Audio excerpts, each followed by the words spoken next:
Okay, today we are talking about how executives and business leaders can harness the power of your own personal brand as a leader to drive business performance. My guest today is Wandia Chiuri, and I'll tell you more about her in a second, so stay tuned.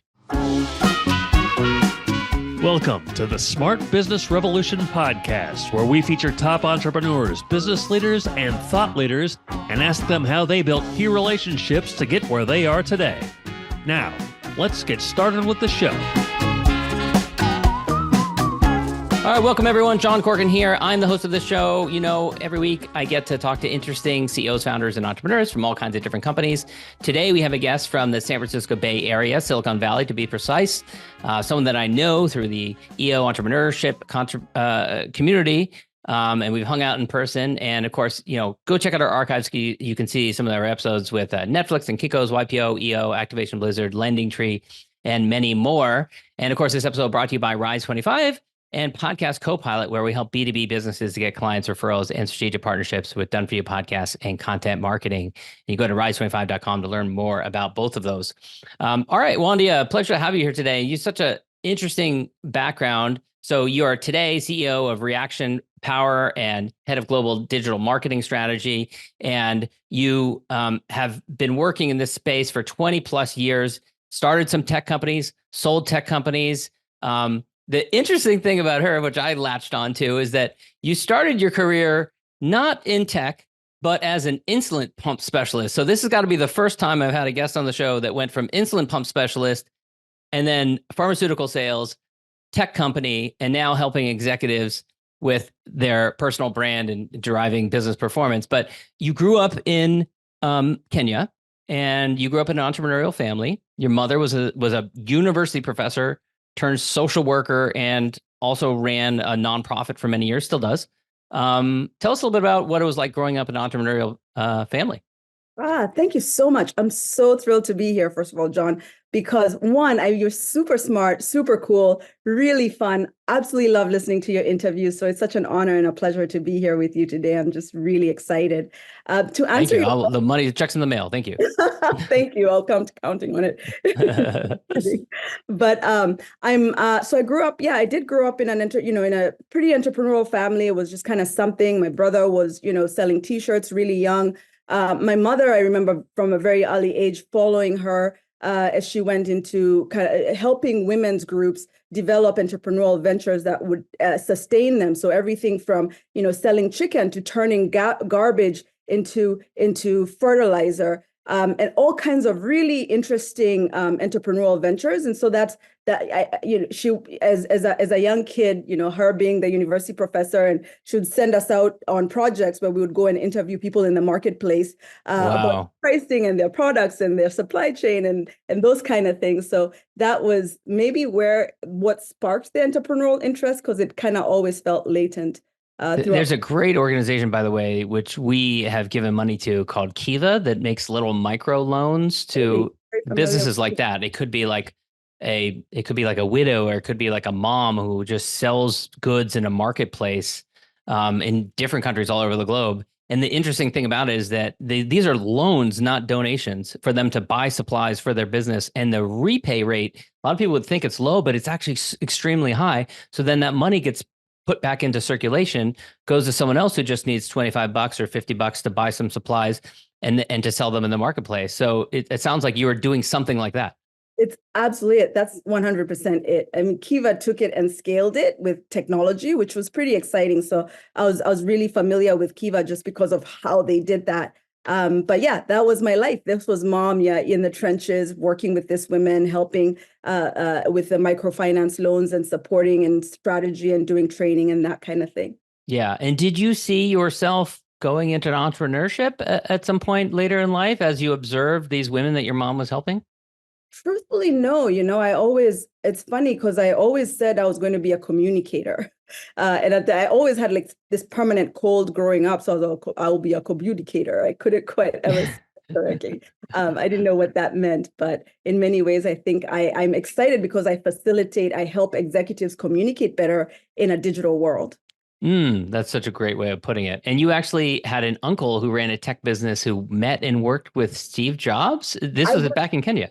Yeah, I was really surprised to learn that in the 1970s, he'd actually met and worked with Steve Jobs. My uncle is super smart and really incredible entrepreneur. And it's funny because we were just having a conversation about this, and he's like, "Oh, AI, yeah, we'd been working on machine learning type stuff back in the 70s."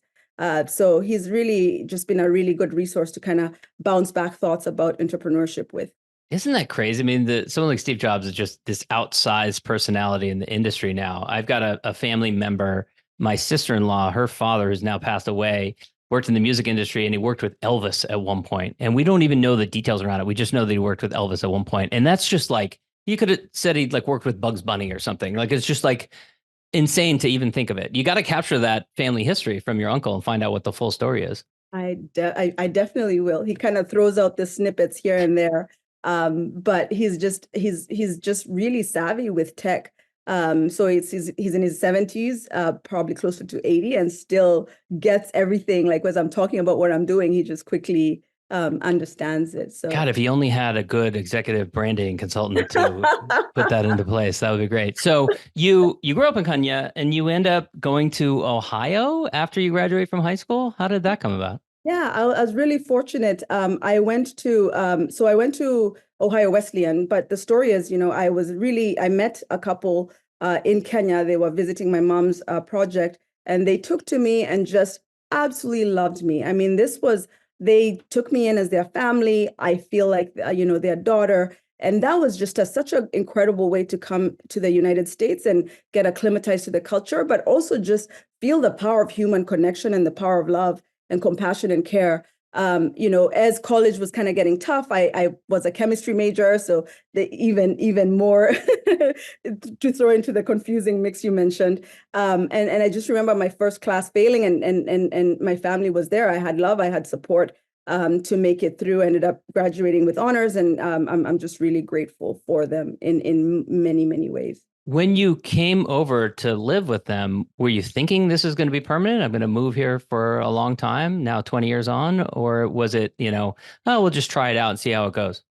I'd spent time in the UK prior to that. I remember kind of having one foot in one world, having a foot in Kenya, a foot in the UK. Then I went back to Kenya and realized, there was a lot of amazing things about Kenya for sure. And I still think they are. But at that moment, I decided, wherever I will be, I'll be fully present. So if I came to the States, then I'll be fully present in the States and not living with 2 feet in one world. But having said that, I still feel like a global citizen. My team is, all over the world, but largely in Kenya. And so I still have, my roots deeply there, even while I'm super excited and grateful to be here. What was the experience like going to Ohio Wesleyan? I imagine there weren't a lot of Kenyans at Ohio Wesleyan, or maybe there were.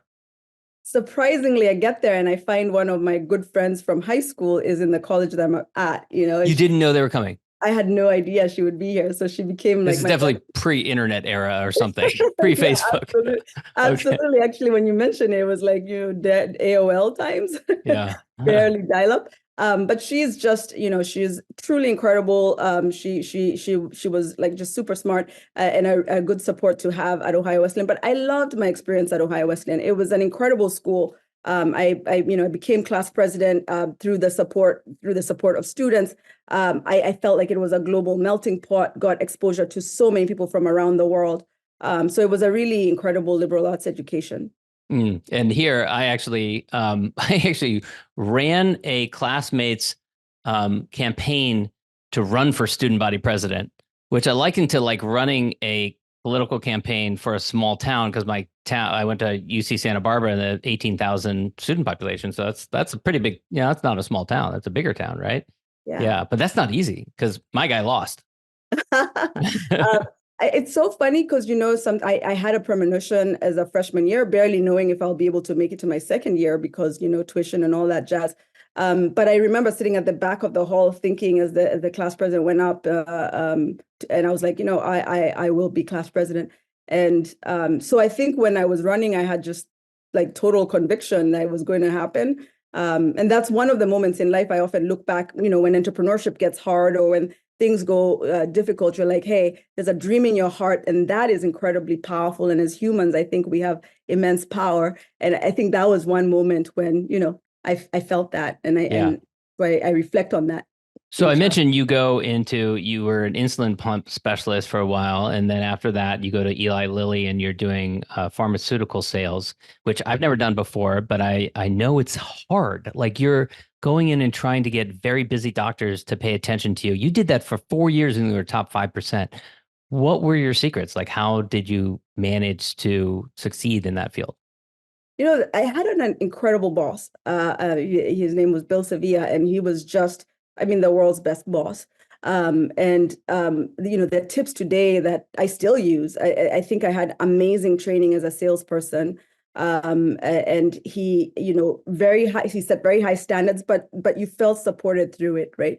And part of what I loved about him, he was super calm, but things like things in sales have also taught me about leadership, have really taught me today. Things like you influence the temperature of the room by your energy, right? And you can see it in those moments. There's busy doctors, they've been seeing sick patients all day, and you come in, and he was like, hey, I remember the first trip I went in, I was really timid and very scared and just, oh my God, I'm interrupting them and just try not to take up space. And he goes, did you just see what you did there? And I was like, no. And he's like, you are the thermostat, not the thermometer. You come in and you create the temperature. And it was right then I was like, you know what? I'm going to go give it a try. And I went back into that office and I'm like, it's a party. And it was like literally the most amazing split test you could have, right? Same exact person, same exact office, totally different reception. So that was an invaluable lesson for me that I've carried throughout my life. Yeah, I'd love to hear how you impart that on others. Before we get to that, while you were at Eli Lilly, so were you like utilizing social media platforms, geographic data to help make sales? Absolutely. So that's what You were. Okay. Yeah. I was expecting a no answer on that because that's what your next thing was you found a company based on that. Yeah. So as a pharmaceutical rep, you're not allowed to go in and speak to patients. So a lot of times the doctor would say, Wandia, I like you, but my patients prefer your competitor because it does X, Y, Z.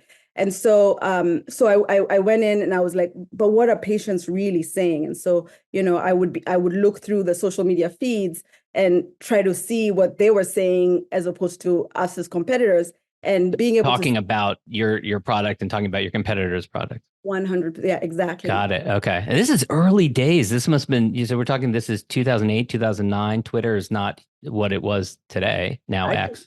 Yeah, 2007. Literally, I was the most excited when it was founded because I was like, this is just mind blowing. I was just so thrilled about the platform.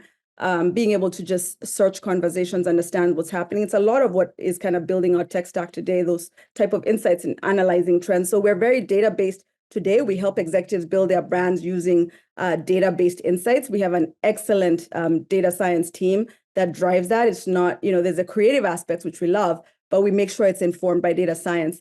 And just our lead is amazing. The team is incredible. And so that's part of some of those insights started coming from there. At the time the API was open, you could grab a lot of information. I used that to build Twit Traffic Pro, which was about seeing a heat map. You could see on a map where your market is moving. So it's like we worked with musicians and with Warner Music, and you could see like, hey, for this new artist, New York is your first market, LA is probably your second, and down to Miami might be your third. So you can almost plan your concerts in a way that builds up momentum revenue. So that really came from my experience as a pharmaceutical rep. And how did you get this thing off of the ground? Did you raise money? Did you bootstrap it? Did you code it yourself? Truth, I certainly did the Sandhill Walk, spoke to a lot of investors. And, at the time, I learned a lot. I learned a lot from the experience. It was certainly not easy, but I'm grateful. I learned a lot. I ended up bootstrapping it and learning how to code along the way and understanding a lot about code. I lived in hackathons every single weekend. I was at one hackathon or the other. that was entirely, all those years are a blur. But And how did you leverage the hackathons? Were there other people there that would help you to develop it, or how did that work? yeah, that was the power of hackathons back then, is like you'd have the smartest people from all kinds of companies, Genentech and Twitter and, a startup, Twilio. There was just all kinds of people like sitting around you, and they'd help you understand, like, and you had to create something functional in less than 3 days. And so it's really like you learn quickly, you get something going, but you understand how to make some of this work. And so I enjoyed meeting the people, I enjoyed interacting, and I enjoyed learning the technology behind the code. Yeah. Now it's a different world now than it was back then, but I know that some of these platforms, Facebook, Twitter, YouTube, these social media platforms have gone back and forth with shutting down APIs. And when you have a company that's built just on one platform, that can happen, right? Like your whole business can be wiped out overnight. Did that keep you up at night at all? 100%. I think that first business, I truthfully running that first business was probably some of the hardest years of my life. I loved the learning. I enjoyed that. But I learned a lot, trial by fire, and this was certainly something that kept me up at night a lot. But it was also, I mean, it was exciting because you would learn about the capabilities, build relationships with folks who are at those companies as well. So we established partnerships, and some of those partnerships are still helpful today. Got it. Got it. And so you moved into social media, digital marketing, I guess, seemed like kind of a natural evolution given your understanding of the social media landscape, back in 2010. Yeah, so I went into Johnson and Johnson, which was another just remarkable company to work for. Learned a lot about, it was at the time one of the world's top brands. It still is, I think, in some ways. And the exciting part is I worked in the healthcare. It was an easy kind of transition from diabetes to the diabetes division. But as part of that, I also worked with the consumer group and thinking about the full care of a person from, head to toe. So J&J has all this kind of consumer goods as well. So that was a really exciting experience, learning about kind of branding aspects, but also the back end of what makes a large company work. And so I had the corporate experience, the startup experience, learned a lot in there, and I think really honed in my digital marketing skills while I was there. Yeah, and for a huge company, so a lot more resources than a bootstrap small company. Did you know at that point, like a lot of founders after they exited, they have an array of different emotions. Did you know at that point after you sold your company that you wanted to start something again? I did. I knew I was certain that I would. I just didn't know what it was, and I felt like there was certain things I would need to get to the next one. And so that took that took 10 years. And finally I'm super excited. I think the lessons of those, like Steve Jobs said, the dots connect backwards, and you're like, oh my gosh, all the relationships I built became some of the customers we have now. All the connections, the lessons, even those really tough times starting that first business, and all the way back to Lily, right? Like all the lessons from sales have made running this business just so much more fulfilling. But for me, I think what lights me up is seeing an executive just super happy with their brand, and just seeing them light up as we support them, as we see them. Actually, we are able to help them both just communicate so powerfully and also effectively, move business perception and move business performance. Those are things that just absolutely make me thrilled. Yeah. And it can also be challenging working with big egos, big personalities. That's not so easy. How have you, I mean, you have such a great disposition. You're so positive about everything. I can't imagine it getting you down, but that's not an easy one to navigate, especially when you've previously had a tech company where it's like, you're in front of a computer screen a lot of times, right? I realized that this was a natural fit for me. I really enjoy working with executives. I enjoy, you're working with the world's top leaders, and they come in all kinds of different personalities. They come from all sorts of different backgrounds. And I enjoy getting to know them, understanding what makes them tick, and really helping them move their goals forward. So I am so blessed. I wake up every morning just absolutely thrilled doing what I love doing, working with some of the world's greatest minds.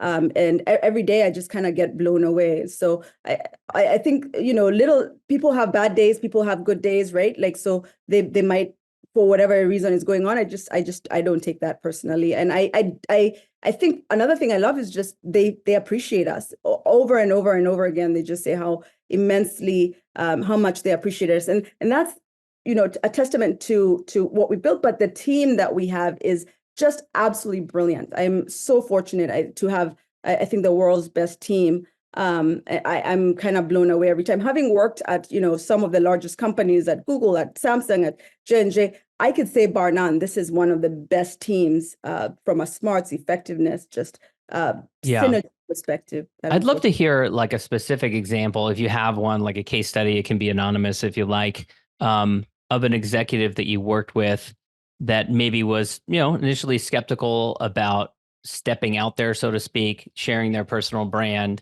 and what it can do to drive business performance, how that leads to actual results for them. Is there one that comes to mind that you worked with? Yeah, I mean, there's so many. I think, my brain is kind of sorting. Every single one comes with a different, with whatever, we identify what their goals are really, initially, and iterate. We have a, where we look at several, we have a very, we're very process oriented, and we are constantly iterating to make sure that we're meeting that person's specific goals. What I could tell you in aggregate is about, I'm just going to pull up some overall percentages, from our, I would say about 89% have, 69% have been promoted. My eyesight is going, just joy of being this age. Love it. But 69% have been promoted within 6 months of working with them. This is 48% have secured executive board positions. 65% have had successful product launches. We just recently did one that like outsized impact in terms of the reach and with a whole new, they were expanding into a new market. So we were able to they connected with customers from there. And so that was really exciting. And every single one, I would say, has reported that participation in social media has been a vital way for them as a leader to communicate. And particularly while we are facing uncertain times, just having a leader and being able to articulate those values in an authentic way really rallies their team and reaches customers, reaches stakeholders. And so we've seen it tangibly drive business performance. I particularly love working with CROs and sales VPs of sales, because there we can actually go, dollar for dollar, kind of think about how they're reaching their customers and bring them into the fold. Yeah. And obviously I'm a fan of creating content. I've been doing my podcast for 14 years, creating content around it. But what do you say to an executive who hasn't been creating content, who's, they have 100 connections or less on LinkedIn. They haven't been pushing out content like that. Maybe they're within a corporate bureaucracy, so they're worried about what will other people think. What do you say to them to reassure them that this is a good idea? Well, I mean, one, we're skilled at this. We've been doing it a long time. We know, we know how to work. We know where the landmines are, right? So we understand how to help you build a successful brand without kind of landing into the landmines. Having said that, I experiment all the time. I'm okay with landing on the landmines myself. Our team is constantly experimenting, but for executives, we're extremely cautious. We know we will protect their brand. We understand their personality. We understand some of the constraints that they may have as a leader. Over, having worked on this the company had been in operation for a while, but then officially, was incorporated in 2020. The other piece is, you'll get what we've seen very clearly is how they've been left behind. We've seen a CEO and their two competitors, just one being completely surpassed, right? This was a technology a leader who was cautious. And we kept saying, hey, I think you should consider, we'll support you. And then in this big one event, all their competitors were showing up and they weren't. So that was a missed opportunity, because it's not like a tap. It's not like paid ads you can just turn on and turn off. It takes some time to build the momentum and build the structure. So you want to certainly build it long before you think you need it. Yeah. You mentioned earlier about sales and your revelation that it was about bringing the enthusiasm into the room. How do you convey that to your team? How do you, or is it something where you can't really train them and you just look for people that have that natural charisma like you do? Not at all. Actually, most of our team are completely different from me. And I deliberately hire a diverse team with diverse skills and just diverse capabilities because I feel like, the fingers on our hand, we all are different and we all bring different aspects from us. The one thing that are very similar is 76% of our team have a STEM background, so some sort of engineering, data science, science background, engineering, background. And it's just that I think is really powerful. And some are just really good some came in because they're really good communicators. But I would say, for me, it's not about walking into the room. I think it was a powerful lesson about, your power as a leader, constantly leading, learning, and that, the power of curiosity as well. But I would say the big thing that I impart is adding value. It's all about how do you just every day wake up and thinking, how do I add massive value? And I think, John, that's a lesson that you embody. I mean, you're just, you walk in, I've been with you, we serve on the board together, and every single time you show up, you add value.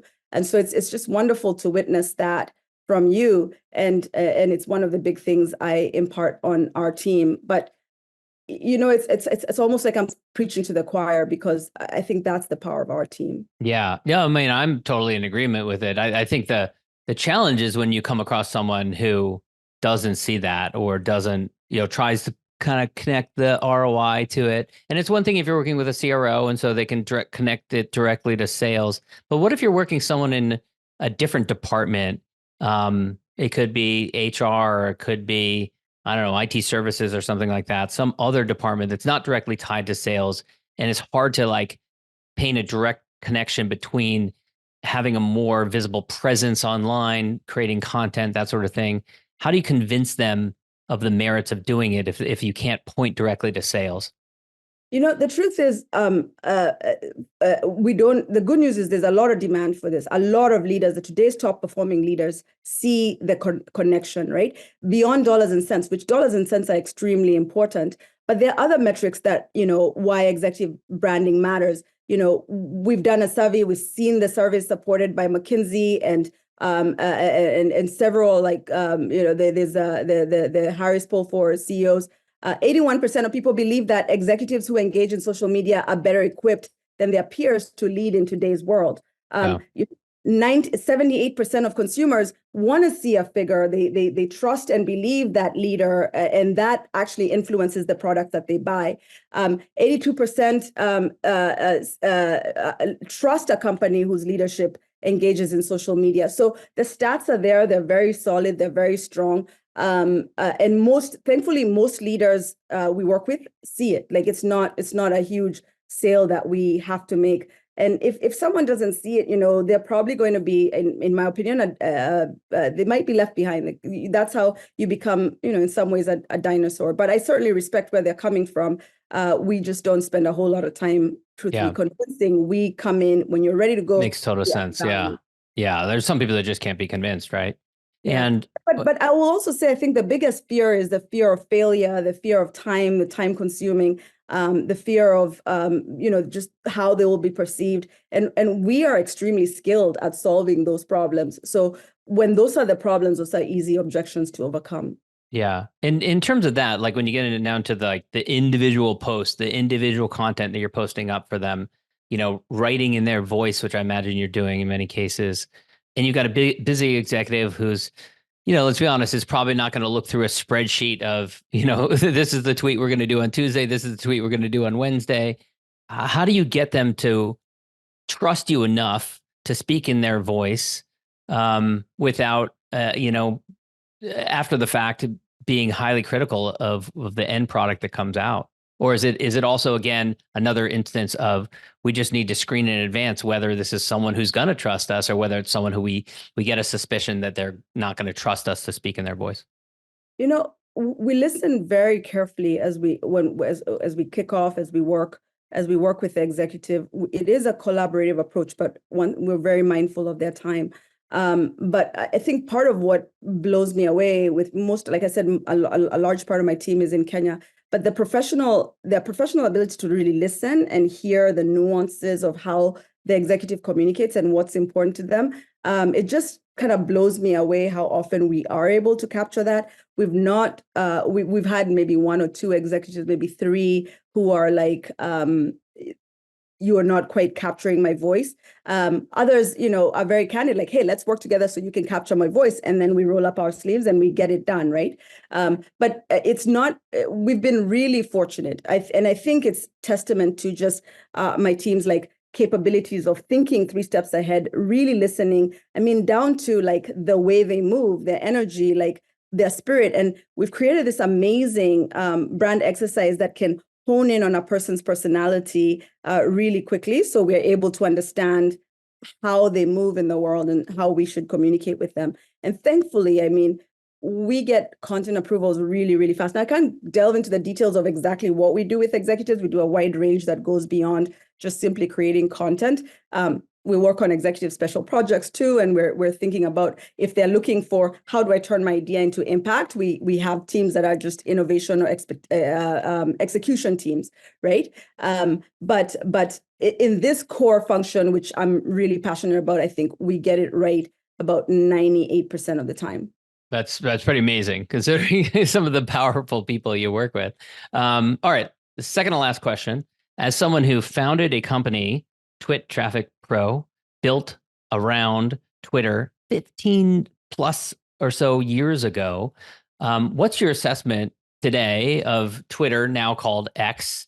And I'll go even beyond that, so I won't paint you into a corner and force you to only answer on that, but social media broadly as well. Back then, 15 years ago, I mean, we pretty much had Twitter, Facebook, and LinkedIn. Now there's many others. There's Pinterest, there's Nextdoor, there's Reddit, there's these other things that are emerging. So what's your assessment of the landscape now? I mean, I think it's still a very powerful landscape. I felt that then, I still feel that now. It's rapidly evolving, and part of our team's job is to stay on top of the trends and see where the world is moving. There's just a lot more cool and technologies that are augmenting this and making this even more interesting and powerful. I would say, one of the big objections I used to get early on was it's only for kids. We've seen that massively shift, especially in an election year where, majority of the people who are on X are, age 50 plus. So that's kind of an interesting shift. We're not getting that objection anymore. I mean, Facebook is almost for like the older folks. Yeah, I know, right? Yeah. Channels. So we know our decision makers are very active. Surprisingly, a lot of decision makers on Instagram, a lot of this beyond LinkedIn. I mean, LinkedIn is really core, but we also see signals of very senior level participation in channels like Instagram and the others. So I think it's often, before the question of the channel, we think about who is the executive, what are they trying to communicate, what are their objectives, and what are the right channels to reach them. But having said that, there's just still a lot of power in social media that can be leveraged. Yeah. And one of the things that's kind of interesting to me, having worked with major brands and on their brand channels, is how much more reach an executive has. We saw the rise of influencer marketing and even smaller niche influencers really propelling companies forward. And I believe that executives are the influencers of their company today because they profoundly, positively, or negatively impact the perception of their business and therefore business performance. Yeah. Wandia, I want to wrap up with, this has been great, by the way. Love hearing your story, but I'm a big fan of gratitude, especially expressing gratitude to those who helped you along the way in your journey. You mentioned the family that took you in from Kenya as a young kid. But anyone else that you would want to shout out and thank for helping you in your journey? Yeah, I mean, so my family, then the founders of Cross Currents, extremely incredible people. Cross Currents promotes peace in the world and being able to see very different perspectives and bring people together. that was a family that just moved me in profound ways. And I think in many ways shapes the way I think today. My dad is, Bill Shaw. I'm just so grateful to him. And along the way, I'm just so fortunate. I feel like I could, just list a lot of people who I have tremendous gratitude for. But I think one person I could kind of mention is in terms of also how they help me see the world and how they help me move in the world is, Katie Moore, who has done a lot in terms of kind of helping diverse people come into the technology space, into the industry. He's just deeply passionate about that, bringing in talent, great voices, inclusive voices. But it's simple things about him. It's simple, powerful things that he's taught me, like, the power of saying thank you, hello, and thank you. I think that totally shifted a lot of how I do business, and I think it's been really insightful. Wandia, where can people go to learn more about you? You could find me on wandia.info. That's my personal website. It's really just a fun place where I write blogs and write thoughts, and it's not perfect, but it's super fun. And then Reaction Power is our company. So reactionpower.com. We have, executive branding services there. You could go to reactionpower.com/power profile and find out how you can build your executive brand. All right. Wandia, thanks so much. This has been so much fun, John. Thank you. Thank you for the opportunity to chat with you. Thanks for listening to the Smart Business Revolution podcast. We'll see you again next time, and be sure to click subscribe to get future episodes.